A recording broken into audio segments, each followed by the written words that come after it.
to you on this day. With faith we kneel down to pray. Wash us from our guilt and free us from our sins. Teach us to love you, O Lord. We open our hearts and we praise you, Lord. By your cross you saved the world. Forgive us our sins, have mercy on us. Teach us to love you, O Lord.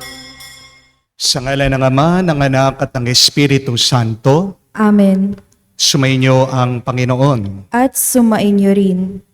Mga kapatid, every gising is a blessing. Tayo'y nagpapasalamat sa Diyos, muli niya tayong ginising, binuhay, at pinapalakas. Pero kapatid, hindi naman natin alam kung hanggang kailan tayo mabubuhay. Hindi natin alam ang natitirang oras natin dito sa mundo. Tanging ang Diyos lang ang nakakaalam. Kaya nga, dapat tayo'y palaging handa. Huwag natin busin, sayangin ang oras natin sa paggawa ng masama. Kung man mayroon tayong pagkakamali araw-araw, magsisi tayo, magpakumbaba. Tingnan natin ang ating buhay kung tayo ba ay nagiging mabunga. Dahil isa sa mga bagay na kinatutuwa ng Diyos, pag nakikita niya na tayo'y nabubuhay na matuwid, na nagiging kapaki-pakinabang ang ating buhay, ang ating oras dito sa mundo. Sa mga pagkakataon na kung saan nubos natin ang ating panahon sa pagbabalik-balik natin sa ating mga pagkakamali, sa mga pagkakataon na kung saan hindi tayo nakapagmahal, nakasakit pa tayo sa iba, sa mga pagkakataon na kung saan nakalimutan natin na magpuri at magpasalamat sa Diyos sa pinagkaloob niyang buhay at oras sa atin, tayo humingi muli ng tawad para tayo'y makitang karapat-dapat makinabang sa mga banal na misteryo. Inaamin ko Sa makapangyarihang Diyos at sa inyo mga kapatid, na lubha akong nagkasala sa isip, sa salita, sa gawa, at sa aking pagkukulang. Kaya isinasama ko sa mahal na Birheng Maria, sa lahat ng mga anghel at mga banal, at sa inyo mga kapatid, na ako'y ipanalangin sa Panginoong ating Diyos. kaawaan tayo na makapangyarihang Diyos, patawarin tayo sa ating mga kasalanan, patnubayan tayo sa buhay na walang hanggan. Amen.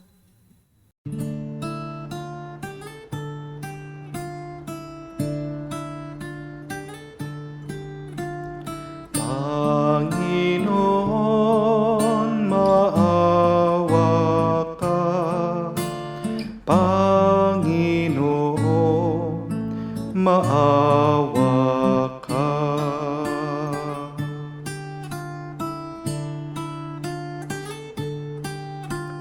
Kristo, maawa ka. Kristo, maawa ka sa amin. Panginoon, maawa ka. Panginoon, maawa ka. Manalangin tayo. Ama naming makapangyarihan, ikaw ay maibigin at butihin sa tanan. Tinuro mo na ang lunas sa kasalanan ay nasa kusang pagpapakasakit, pagdalangin at pagmamalasakit. Tungayan mo ang aming pag-amin sa nagawang pagsuway upang sa pagpapatira pa ng aming budhi sa iyong harap, kami lagi mong maibangon dahil sa iyong pag-ibig na tapat. Sa pamamagitan ni Jesucristo, kasama ng Espiritu Santo, magpa sa walang hanggan. Amen.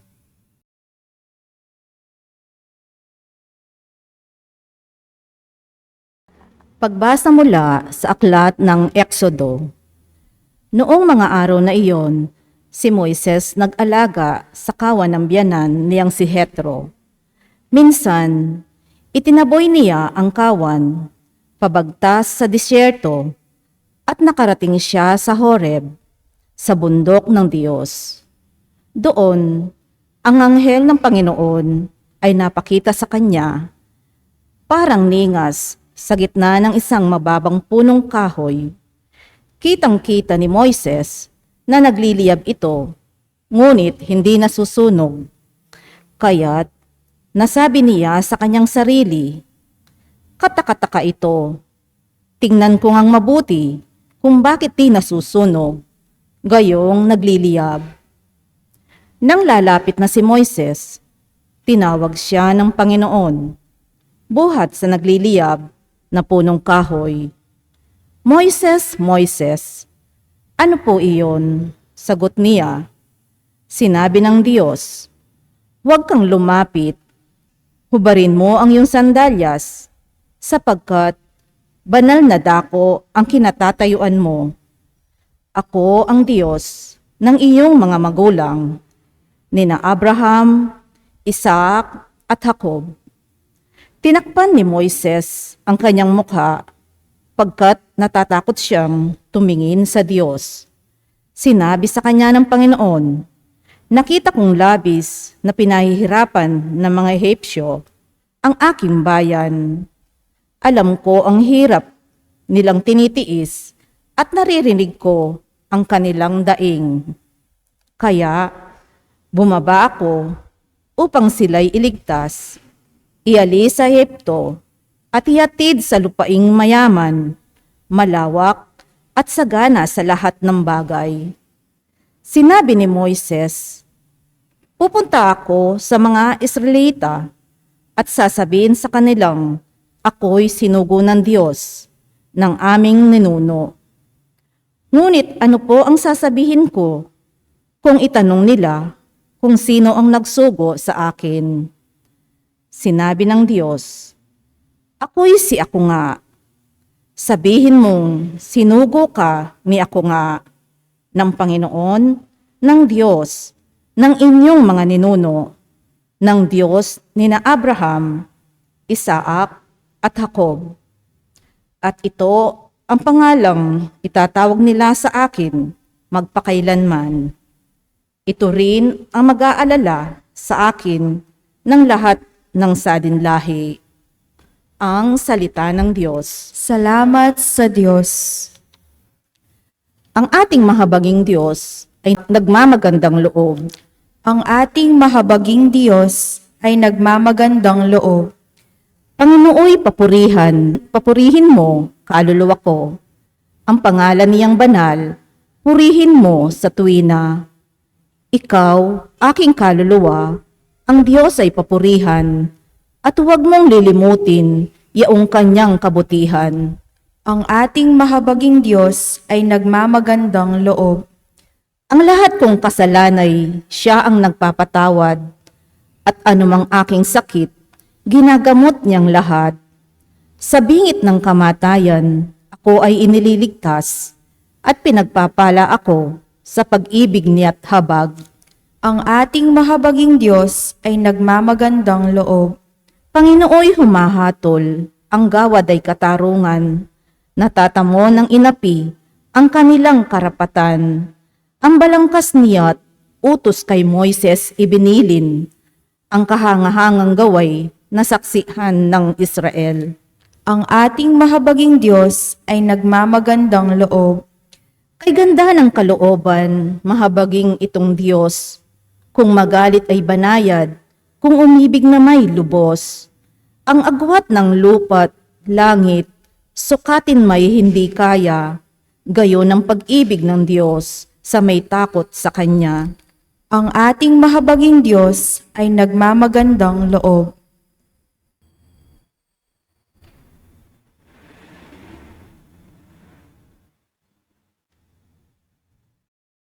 Pagbasa mula sa unang sulat ni Apostol San Pablo sa mga taga-Korinto. Mga kapatid, ibig kong malaman ninyo ang nangyari sa ating mga ninuno na sumunod kay Moises. Silang lahat ay naliliman ng ulap sa kanilang paglalakbay at tumawid sa dagat na pula. Sa gayon, nabinyagan silang lahat sa ulap at sa dagat bilang tagasunod ni Moises. Kumain silang lahat ng iisang pagkaing espiritual at uminom din silang iisang inuming espiritual, batong espiritual na sumabaybay sa kanila. At ang batong iyon ay si Kristo.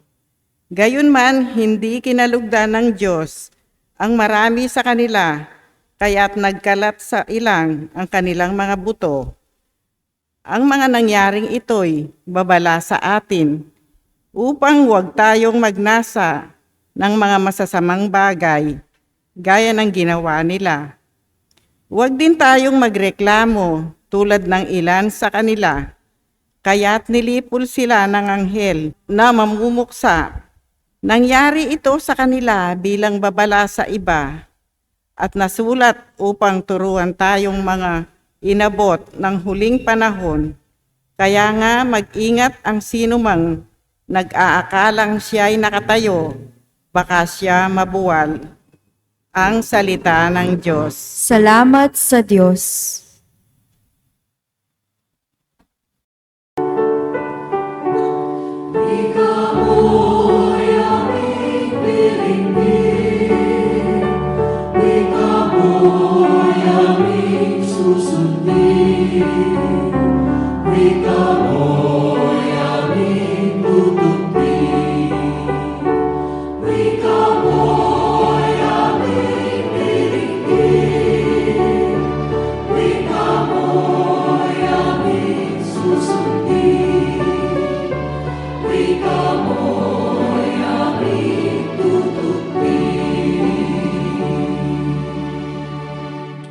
Sinabi ng poong mahal, kasalanan ay talikdan, pagsuway ay pagsisihan, maghahari ng lubusan ang poong Diyos na may kapal.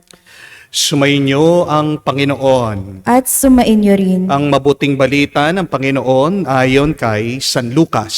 Papuri sa iyo, Panginoon. Dumating noon ang ilang tao at binalita kay Jesus na ipinapatay ni Pilato ang ilang Galileo, samantalang ang mga ito'y naghahandog sa Diyos. Sinabi niya sa kanila, akala ba ninyo higit na makasalanan ang mga Galileyong ito kaysa sa ibang mga taga-Galilea? Dahil sa gayon ang sinapit nila? Hindi. Ngunit sinasabi ko sa inyo, kapag hindi ninyo pinagsisihan at tinalikdan ang inyong mga kasalanan, mapapahamak din kayong lahat. At ang 18 namatay na nabagsakan ng tore ng Siloe, sa akala ba ninyo'y higit sila makasalanan kaysa sa ibang naninirahan sa Jerusalem? Hindi. Ngunit sinasabi ko sa inyo, kapag hindi nyo pinagsisihan at tinalikdan ang inyong mga kasalanan, mapapahamak din kayong lahat. Sinabi sa kanila ni Jesus ang talinghagang ito. May isang tao na may puno ng igos sa kanyang ubasan. Minsan tinignan niya kung may bunga ito, ngunit wala siyang nakita. Kaya sinabi niya sa tagapag-alaga ng ubasan, 3 taon na akong pumaparito at naghahanap ng bunga sa punong ito, ngunit wala akong makita. Putulin mo na. Nakakasikip lang yan. Ngunit sumagot ang tagapag-alaga, huwag po muna nating putulin sa taong ito. Huhukayin ko ang palibot at lalagyan ng pataba. Kung mamumunga po ito sa darating na taon, mabuti. Ngunit kung hindi, putulin na natin. Mga kapatid, ang mabuting balita ng ating Panginoon. Pinupuri ka namin, Panginoong Hesukristo. Magandang araw po muli sa inyong lahat and a blessed Sunday po sa inyong lahat. Pakigreet naman po natin mga katabi natin, a blessed Sunday po sa inyong lahat. Blessed Sunday po. Meron pong isang kwento tungkol po sa isang tao na pumunta sa klinika, nagpa-check up sa doktor. Sabi po ng doktor dito sa pasyente, may bad news po ako sa inyo. Biglang kinabahan po itong pasyente at tinanong po sa doktor, ano po yun, Dok? Sabihin niyo pong diretso sa akin. At sabi po ng doktor dito sa pasyente, pasensya na po, may cancer po kayo. Nabigla po itong pasyente, na-shock po siya at tinanong po sa doktor, gaano na lang po itatagal ng buhay ko, Dok? Sabihin niyo po, maging tapat kayo, wag niyo pong itatago sa akin. At sumagot daw po ang doktor, sabi niya, 10. Ha? Ano pong 10? 10 years? 10 months? 10 days? At sabi po ng doktor, 10, 9, 8, 7, 6, 5. Kung kayo po, ang sinabihan ng doktor, you only have 10 seconds to live. What will you feel? Kung kayo po, ang merong 10 segundo na lang sa inyong buhay, anong gagawin niyo? One of the biggest mistake that we make in our life is to think that we own time. Amen? Napakarami sa atin. Yan ang pinakamalaking pagkakamali na pinaniniwalaan sa ating buhay. Akala natin, marami pa tayong oras dito sa mundo. Pero isang katotohanan na kailangan po natin tanggapin, ang oras, libre. Napakahalaga nito. Pero hindi natin angkin ang oras. Pero kahit na hindi sa atin ang oras, pwede nating gamitin ito. Amen? Lumilipas ang oras, pero pag nawala na, hindi mo na pwedeng ibalik ito. Amen? Ang oras, napakahalaga. Pero malungkot na kwento, marami sa atin sinasayang ito. My dear friends, please remember and understand, time is gold. Amen? One of the wealth of your life is time. But the question is, do you use it wisely? Makikita mo kung sino talagang tunay na mayaman. Sila yung mga matalinong gumamit sa kanilang oras. Amen? Pero may katotohanan din po na yung mga banal, alam din nilang ginamit ang kanilang oras. Ginamit nila ito sa mabuti. Sa Ebanghelyo, pinapaalala po sa atin mga kapatid, may katapusan, may deadline ang ating buhay. Tandaan po natin yan. Kaya hindi po ibig sabihin na kapag buhay ka ngayon, bless ka. Huwag po kayong magkakamali. Pinapaliwanag po sa atin ng Panginoong Hesukristo na hindi ibig sabihin daw yung mga namatay, makasalanan sila. Hindi naman ibig sabihin ng mga agad pumanaw, hindi sila mahal ng Diyos.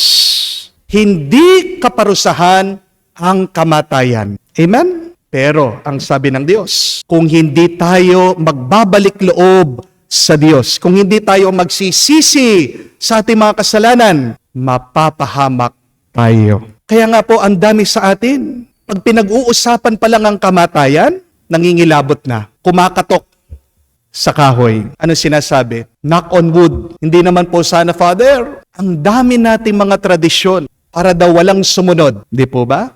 Bawal daw po na idaan yung kabaong kung saan siya pumasok na pintuan. Kaya ano pong ginagawa?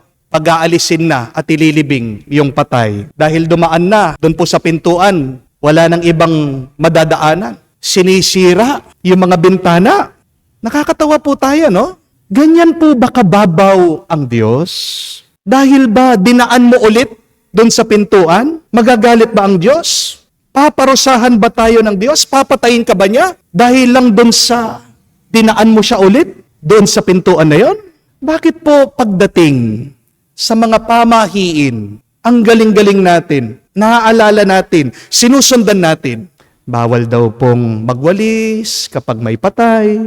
Bawal maligo. Bawal maghatid. Pag merong lamay. Ang dami po nating alam na tradisyon. Pero pagdating po sa kautusan ng Diyos, sa kagustuhan ng Panginoon, wala tayong alam. Di po ba? Pagdating sa pinapagawa ng Panginoon, wala tayong alam. Takot tayong mamatay. Pero takot ba tayo sa Diyos? May dalawang bagay po na dapat nating mas katakutan kaysa sa kamatayan. Ano po ito? Number 1, be afraid to live a life without God. Amen? Si Dominic Savio, ang banal na estudyante ni Don Bosco. Nung minsan, tinanong po siya ng teacher. Sabi niya, kung may isang araw ka na lang na ibubuhay, anong gagawin mo? Sumagot daw po si Dominic Savio. Sabi niya, maglalaro pa rin po ako ng soccer. Maglalaro pa rin po ako kasama ng mga kaibigan ko. Si John Fisher, ang obispo po ng England, kinulong po dahil ayaw niyang basbasan yung pong diborsyo ng hari. Ang ginawa po ay pinakulong siya. Ginising po itong obispo ng hating gabi at sinabihan po siya, sa utos ng hari, bukas ng umaga, alas 5 ng umaga, papatayin ka. Pupugutan ka ng ulo. Alam niya po sinabi nitong obispo, lumabas kayo. Sabi po niya doon sa mga sundalo, sinira niyo ang tulog ko. Hahabulin ko na lang ang tulog ko. Nakakabilib po, no? Nakakahanga po itong mga santo. Tingnan niyo po yung ugali nila. Hindi po sila takot sa kamatayan. Carefree sila. Ano pong ibig sabihin ng carefree? They are free of care. Free of worries. No fear. No anxiety. Saan po nagmumula yung kanilang tapang? Itong mga banal na ito, galing po sa kanilang tiwala sa Diyos. Amen? The saints are courageous because they live their lives always with God. And when you are with God, remember this, my dear friends, you will not be afraid of death. Remember, the worst thing that could happen to you is not death. The worst thing that you can experience in this life is to live without God. Ang sabi po ng Book of Revelation, God will wipe away all of our tears. There will be no more death, no mourning, no pain, no crying. Tanging ang Diyos lang po ang makakapagpaalis ng ating mga luha. Tanging ang Diyos lang po ang magwawagi laban sa kamatayan. Pero nakakatawa po sa atin, hanap na tayo ng hanap ng pera. Yung iba, iniiyakan yung kanilang mga utang pag wala silang pera. Pero pag may pera sila, umiiyak pa rin sila. Meron pa rin silang problema. Hindi naman po ibig sabihin pag may pera ka na, may sagot ka na sa iyong problema. Di po ba? Minsan may katotohanan, more money, more problems. Amen? Yung iba, hinahabol nila yung asawa nila, hinahabol nila ang kanilang mga anak. Pero pag nandyan na sama-sama, nag-aaway pa rin, nagkakasakitan pa rin. Gusto mong gumaling sa iyong sakit, gusto mong humaba ang iyong buhay. Pero kahit na mahaba ang iyong buhay, hindi naman nawawala yung pagrereklamo mo. Nandyan pa rin, ang dami po sa inyo, mga warriors. Di po ba? Palaging merong iniisip, hindi tumitigil, yung mga masasamang naiisip, mayroon pa rin inaalala. My dear friends, it is only God who can remove your sorrows and pain in life. Kaya nga po, sabi ni San Pedro, cast all of your anxieties unto Him. Kaya bumibigat yung buhay mo kasi hindi mo mabitawan yung iyong mga inaalala sa buhay. Palagi mong dinadala, nilalagay mo pa nga dyan sa isip mo. Ang pinaka nakakatakot ay ang buhay na walang Diyos. Dahil kapag wala ang Diyos sa iyong buhay, wala kang tuwa, wala kang kapayapaan. Amen? But secondly, be more afraid if you have a fruitless life. May naalala po akong isang eksena sa loob ng simbahan. Minsan po, may sinabihan po silang isang pamilya na mag-offer sa loob po ng misa. Kaya Yung pong panganay, siya pong humawak ng mga prutas, i-offer po sa pari. Yung bunso, siya po yung humawak ng mga hostya. Yung naman pong misis, siyang humawak ng alak. Bandang huli, yung pong padre de pamilya, ang tatay, wala pong hahawakan. Wala po siyang i-offer. Kaya tinatanong niya, o anong dadalhin ko? Ito pong pamilya niya, sabi nila, oh, bahala ka dyan, basat kami.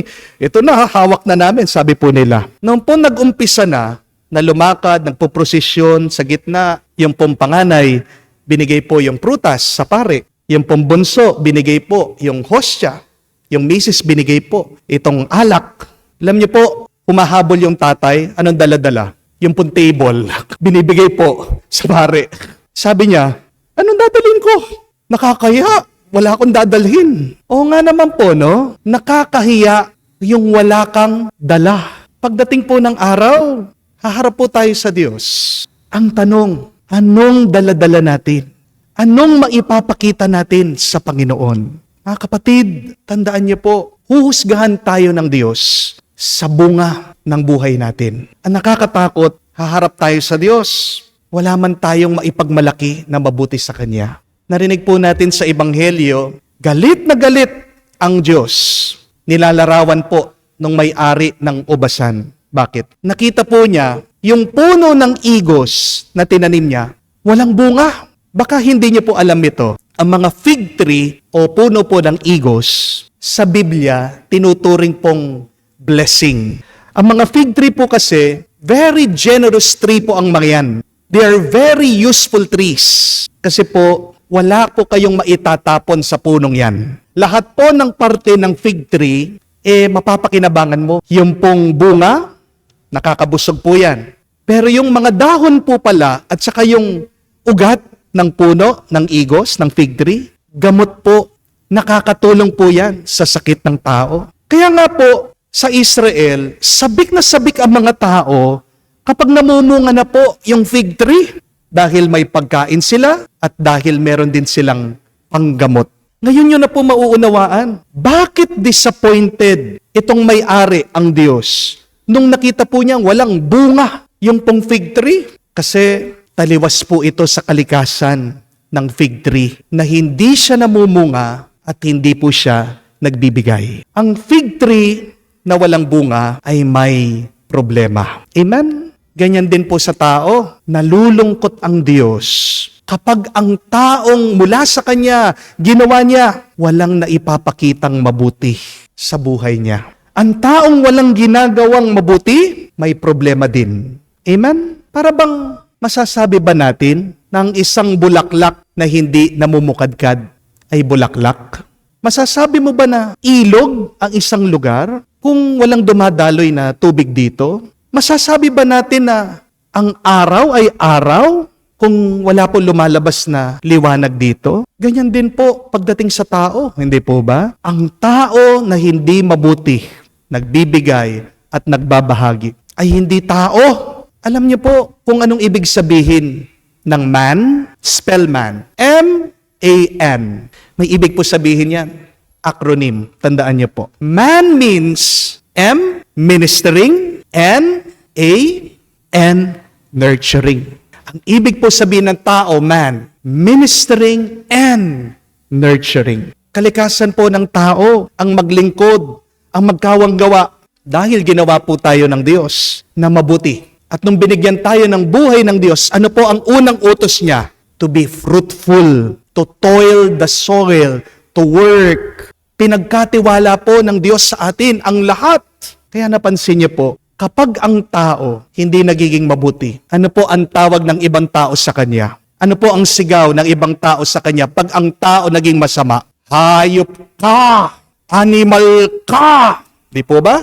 Pasensya na po doon sa salita. Nawawala ang pagkatao natin kapag tumitigil po tayo sa pagiging mabuti, kapag hindi na tayo nakakatulong sa iba. Amen? Mga kapatid, paalala lang po, sobrang dami na nating natanggap na pagpapala galing sa Diyos. Amen? Ang tanong, ano ang ginagawa natin sa mga natanggap nating grasya mula sa Diyos?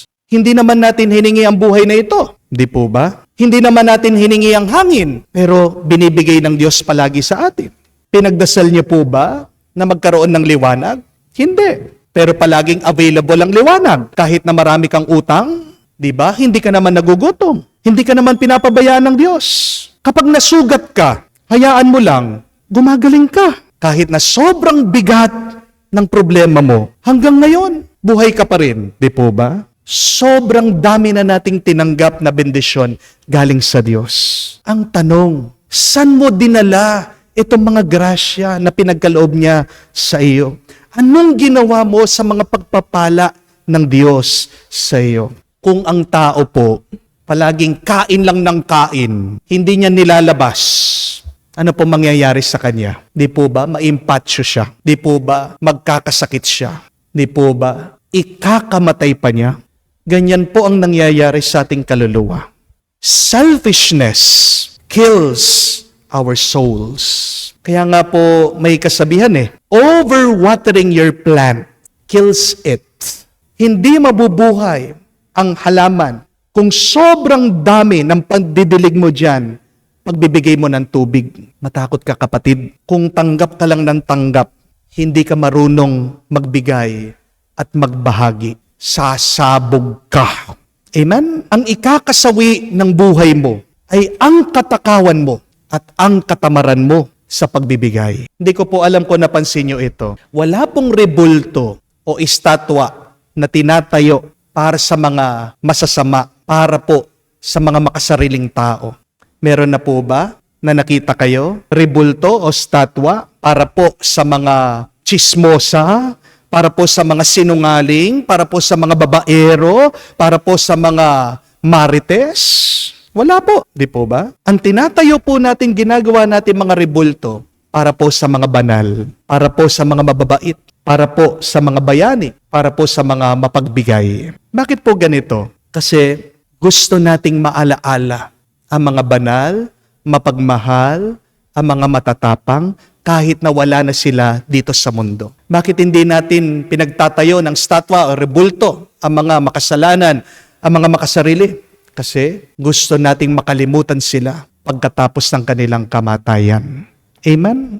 Kaya nga po tandaan nyo ito. Kung magiging mabuti ka, magiging mabait ka, magiging mabunga ka sa buhay na ito, hindi ka mamamatay kailanman. Dahil ikaw ay magiging buhay pa rin sa alaala ng ibang tao. Amen? Pero ang mga walang bunga sa kanilang buhay, hindi lang po sila mamamatay, sila'y makakalimutan pa. At yan ang pinaka nakakatakot.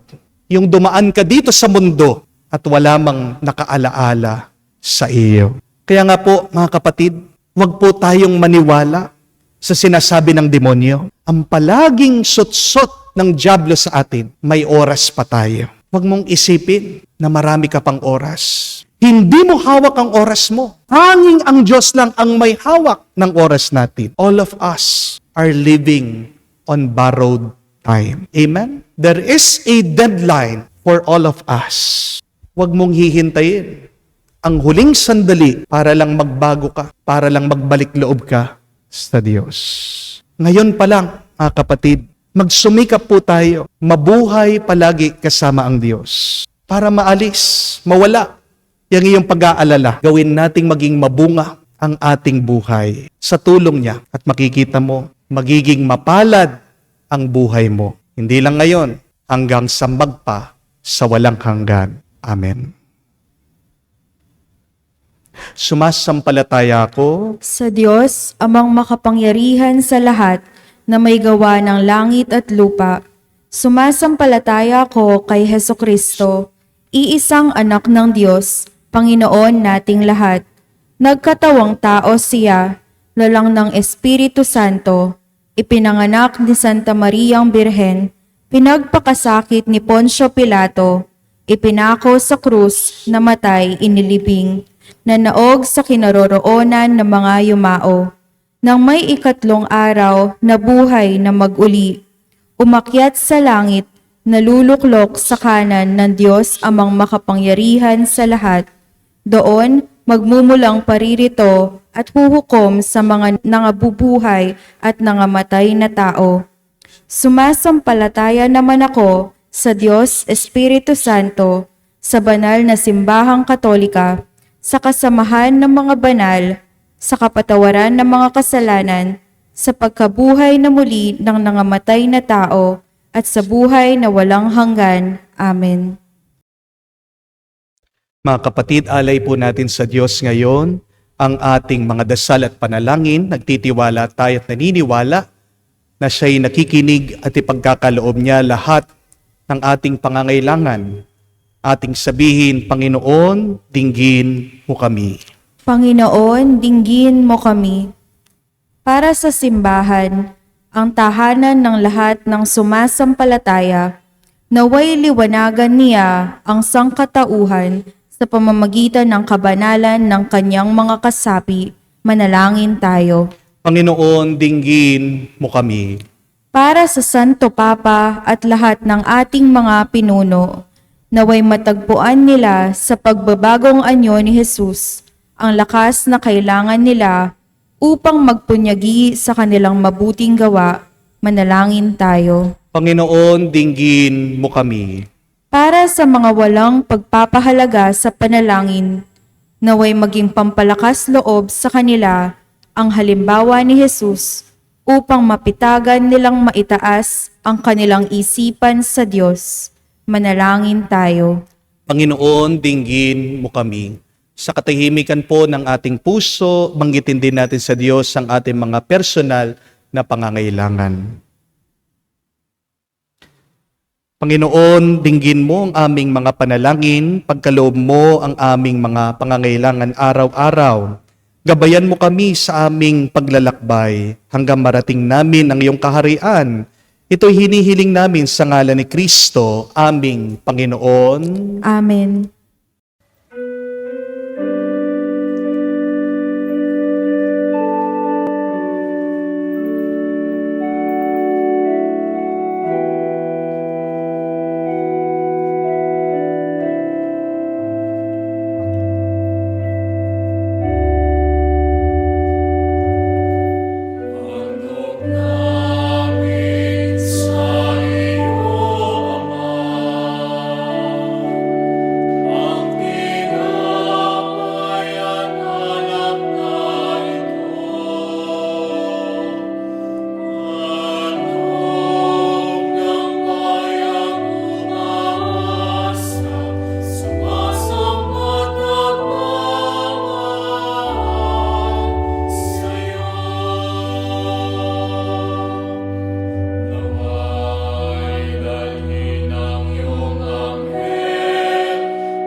Manalangin kayo mga kapatid, para ang ating mga paghahain ay kalugdan ng Diyos amang makapangyarihan. Tanggapin nawa ng Panginoon itong paghahain sa iyong mga kapay, sa kapurihan niya at karangalan, sa ating kapakinabangan at sa buong sambayanan niyang banal. Ama naming lumikha, kalugdan mo ang aming paghahain, upang ang aming kasalanan naming hinihingi ng kapatawaran sa iyo, ay matutuhan din naming ipatawad sa kapwa-tao.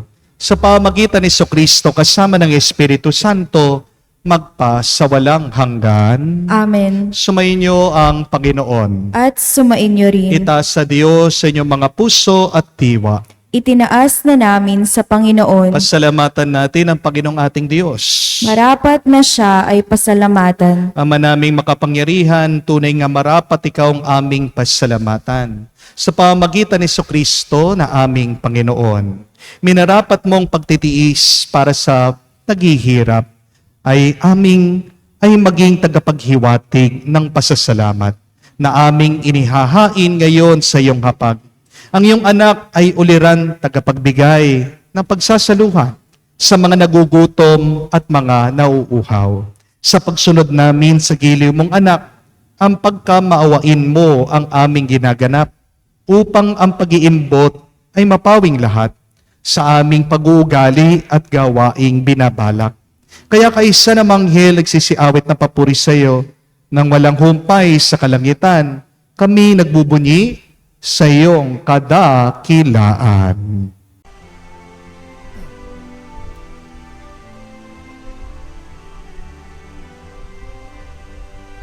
Santo, Santo, Santo, Panginoong Diyos ng mga hukbo, napupuno ang langit at lupa ng kadakilaan mo. Hosana, Hosana, sa kaitaasan, pinagpala ang naparirito sa ngalan ng Panginoon. Hosana, Hosana, sa kaitaasan.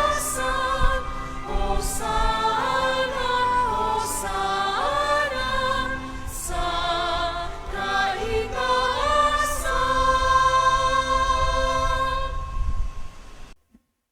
Ama naming banal, ikaw ang bukal ng tanang kabanalan. Kaya't sa pamagitan ng iyong Espiritu, gawin mong banal ang mga kaloob na ito upang para sa amin maging katawan at dugo ng aming Panginoong Heso Kristo.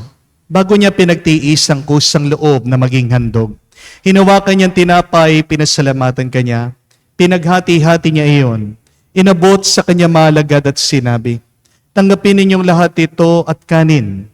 Ito ang aking katawan na ihahandog para sa inyo.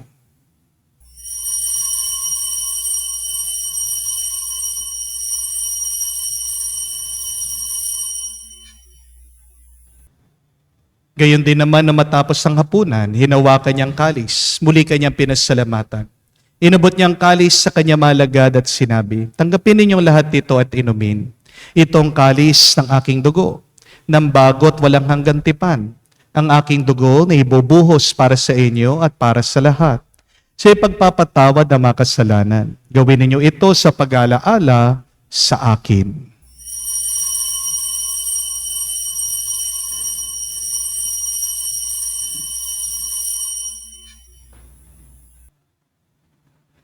Ang misteryo ng pananampalataya.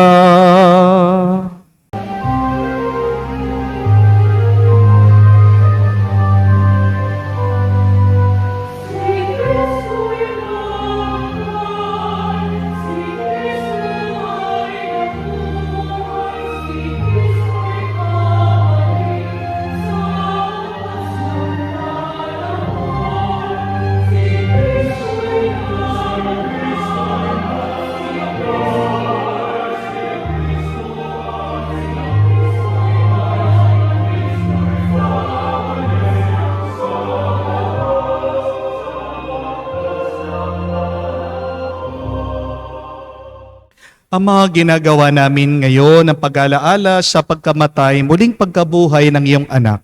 Kaya tinialay namin sa iyong tinapay nagbibigay buhay at ang kalis na nagkakaloob ng kaligtasan.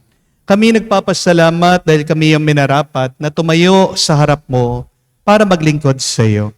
Sinasamo namin kami magsalo-salo sa katawan at dugo ni Kristo ay mabuklod sa pagkakaisa sa pamamagitan ng Espiritu Santo. Amalingapin mong iyong simbahan laganap sa buong daigdig.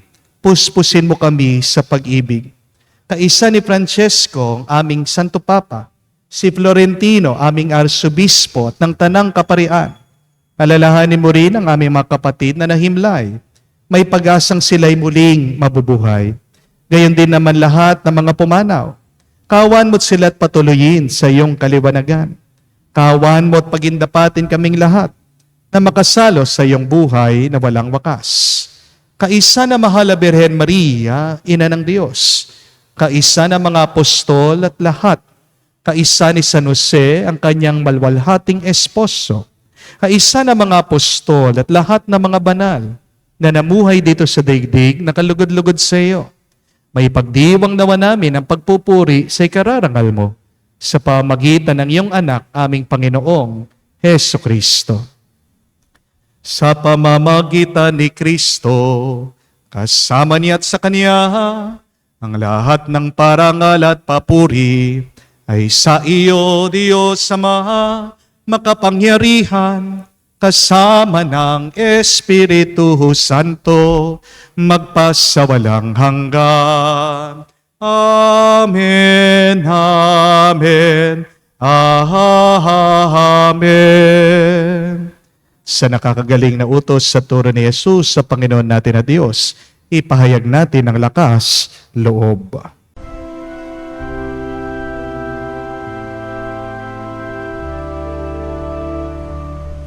Ama namin, sumasalangit ka, sambahin ang ngalan mo, mapasa amin ang kaharian mo, sundin ang loob mo dito sa lupa para nang sa langit. Bigyan mo kami ngayon ng aming kakanin sa araw-araw,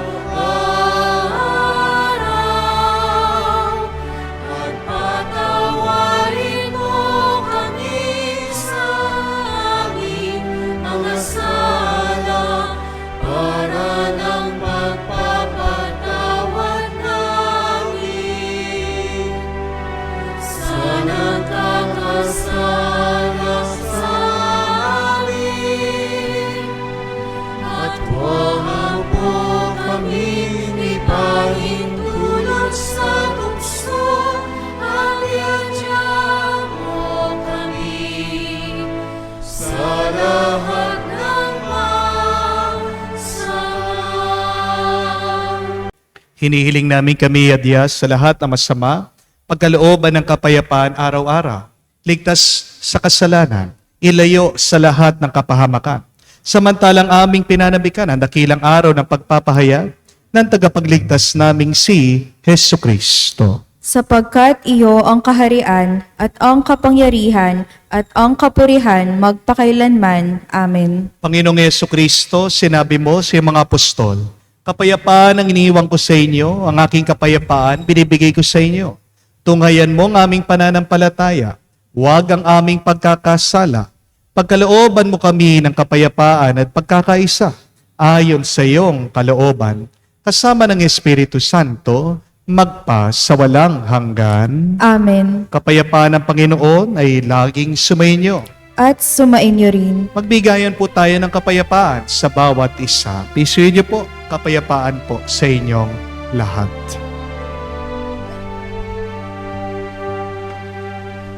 Kordero ng Diyos na nag-aalis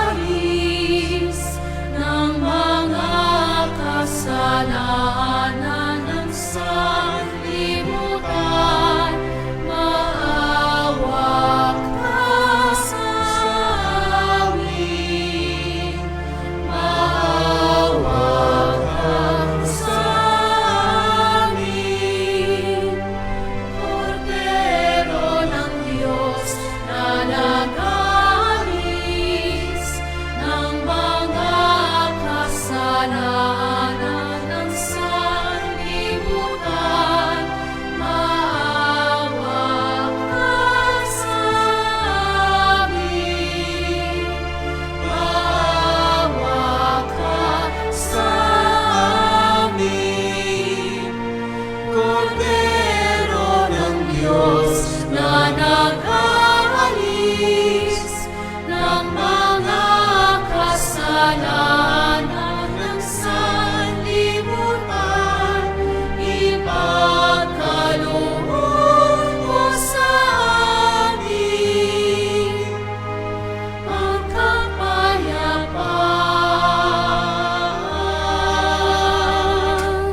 Mga kapatid, naririto ang ating Panginoong Yesukristo, ang Kordero ng Diyos. Siyang nag-aalis ng mga kasalanan ng sanlibutan.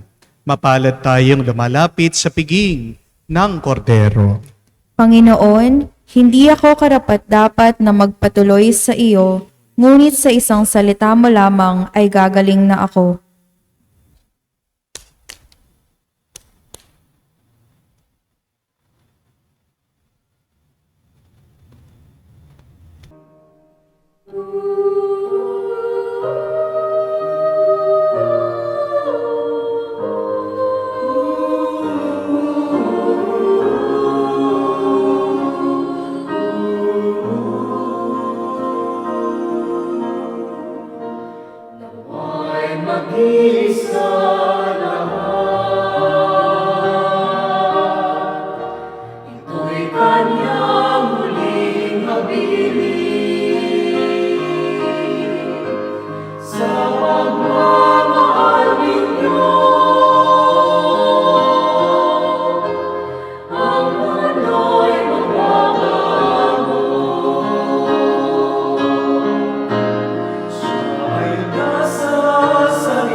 Lumuhod po tayo para sa panalangin para sa mga may sakit.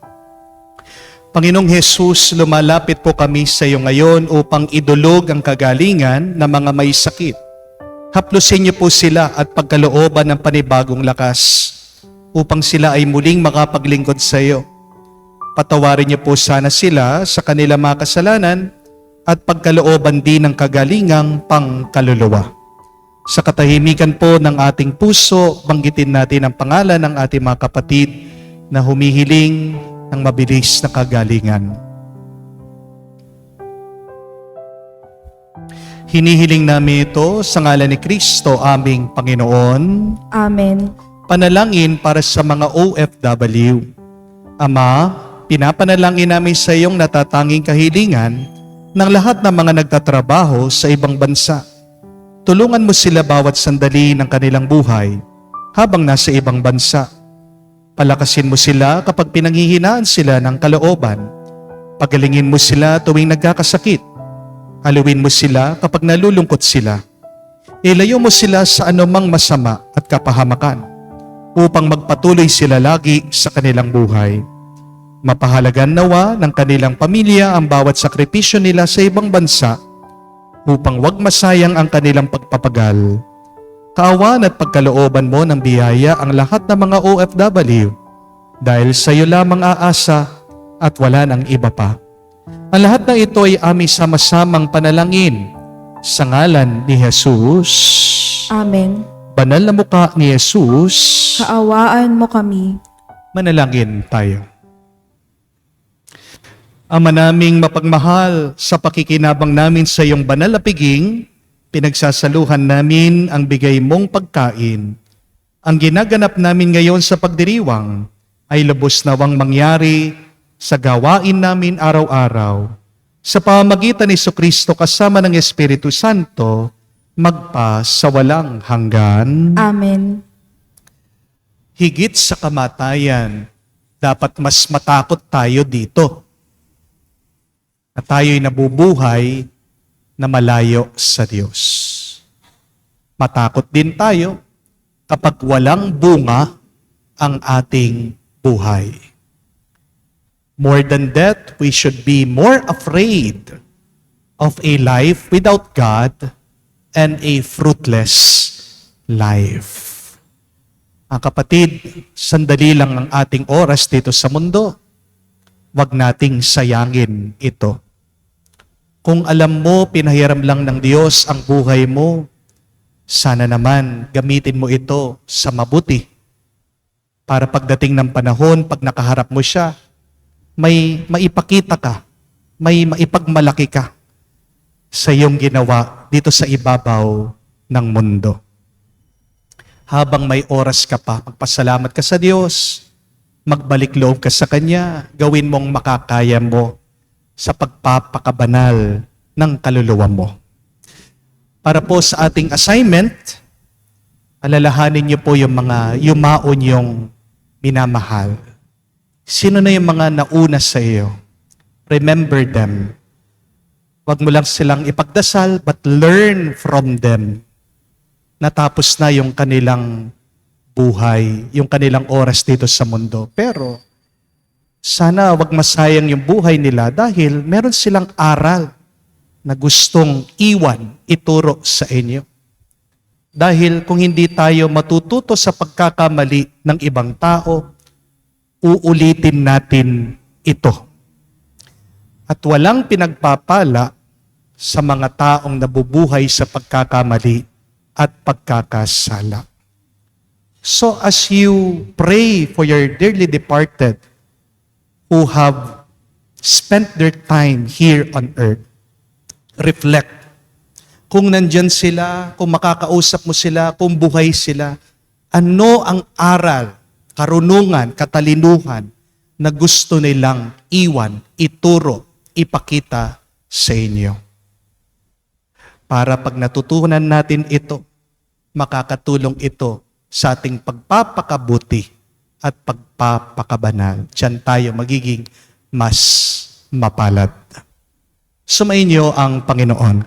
At sumainyo rin. At kayo'y basbasan ng Diyos may kapal sa ngalan ng Ama, ng Anak, ng Espiritu Santo. Amen. Ang ating misa ay natapos na.